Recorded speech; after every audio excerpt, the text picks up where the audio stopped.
कोल्हापूरची कन्या आणि आंतरराष्ट्रीय धावपटू आस्मा कुरणे राजमाता जिजाऊंना अभिवादन करत युनेस्कोच्या जागतिक वारसा स्थळांच्या यादीत समावेश असलेल्या मराठा लष्करी सामर्थ्याची शक्तिस्थानं असलेल्या 12 किल्ल्यांचं धावत दर्शन घेणार आहे. स्वराज्याच्या जडणघडणीचे साक्षीदार असलेले हे गडकोट शिवछत्रपतींसह मावळ्यांच्या शौर्याचे साक्षीदार आहेत.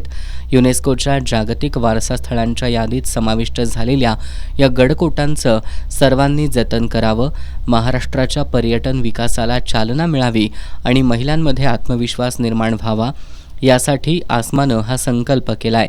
आस्मा 60 दिवसांमध्ये 3470 किलोमीटर धावत पन्हाळा, सिंधुदुर्ग, विजयदुर्ग, सुवर्णदुर्ग, प्रतापगड, रायगड, राजगड, लोहगड, शिवनेरी, खांदेरी, साल्हेर, जिंजी या गड किल्ल्यांचं दर्शन घेणार आहे.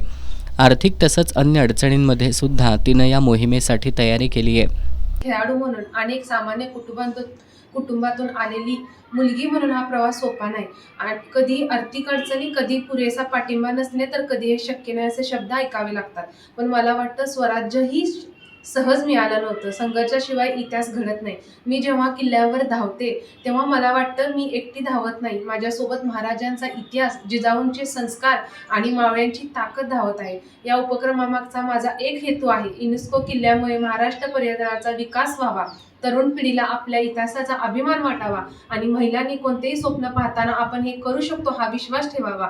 आज मी सरकार, प्रशासन आणि समाज या माध्यमातून विनंती करते की हा उपक्रम माझा वैयक्तिक प्रवास न समजता महाराष्ट्राचा अभिमान प्रवास समजावा.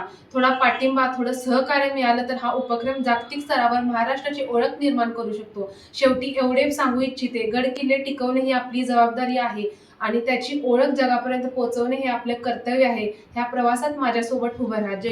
याआधी सुद्धा तिनं कोल्हापूर ते रायगड 300 किलोमीटर अंतर 4 दिवसांमध्ये धावत जाण्याचा उपक्रम यशस्वी केला होता. तिनं पुरंदर ते कोल्हापूर 300 किलोमीटर अंतर 4 दिवसांमध्ये पूर्ण केलंय. आस्मानं आजवर अनेक राज्य, राष्ट्रीय आणि आंतरराष्ट्रीय स्पर्धांमध्ये उल्लेखनीय कामगिरी बजावली आहे.